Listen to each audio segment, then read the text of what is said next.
ഈ ചോദ്യത്തിൽ ശരാശരി വേഗത കാണാനാണ് പറയുന്നത്. ആവറേജ് സ്പീഡ് കാണാൻ നമുക്ക് ഓൾറെഡി ഒരു ഇക്വേഷൻ അറിയാം. 2 × V1 × V2/V1 + V2. ചില ആൾക്കാർക്ക് ഇത് മൾട്ടിപ്ലൈ ചെയ്യാനും ഡിമിനിഷ് ചെയ്യാനും കുറച്ച് പണിയായിരിക്കും. സോ ഇത് കുറച്ചും കൂടി എളുപ്പമായിട്ട് ഇതേപോലുള്ള ക്വസ്റ്റ്യൻ ചെയ്യാൻ എങ്ങനെയാണെന്നുള്ളതാണ് ഇന്ന് നമ്മൾ നോക്കാൻ പോകുന്നത്. ഒരു വൃദ്ധൻ 4 കിലോമീറ്റർ വേഗതയിൽ മാർക്കറ്റിലേക്ക് പോയി. സപ്പോസ് എ എന്ന് പറയുന്ന സ്ഥലത്ത് നിന്ന് ബി എന്ന് പറയുന്ന സ്ഥലത്തേക്ക് 4 km/h സ്പീഡിൽ അയാൾ പോയി. അതേ വഴിയിലൂടെ തന്നെ തിരിച്ചു വന്നത്, അതേ വഴിയിലൂടെ തന്നെ ബി എന്ന് എയിലേക്ക് വന്നത് 2 km/h എന്നുണ്ടെങ്കിൽ ആദ്യം തന്നെ നമ്മൾ എടുക്കേണ്ടത് LCM ലസാഗു എടുത്ത 2ലും 4ലും ലസാഗു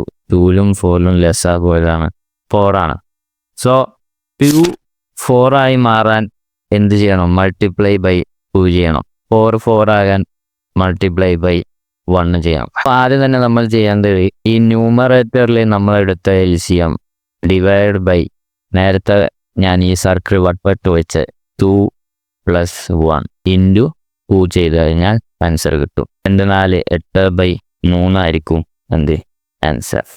8/3 ആണ് ആൻസർ. സോ ഇതേപോലെ നമുക്ക് വേണമെങ്കിൽ നേരത്തെ ഞാൻ പറഞ്ഞ ആ ഇക്വേഷൻ വെച്ചിട്ടും ചെയ്യാം. അപ്പം ഈ ആൻസർ തന്നെയാണോ കിട്ടുന്നത് എന്നുള്ളത് ചെക്ക് ചെയ്യുക.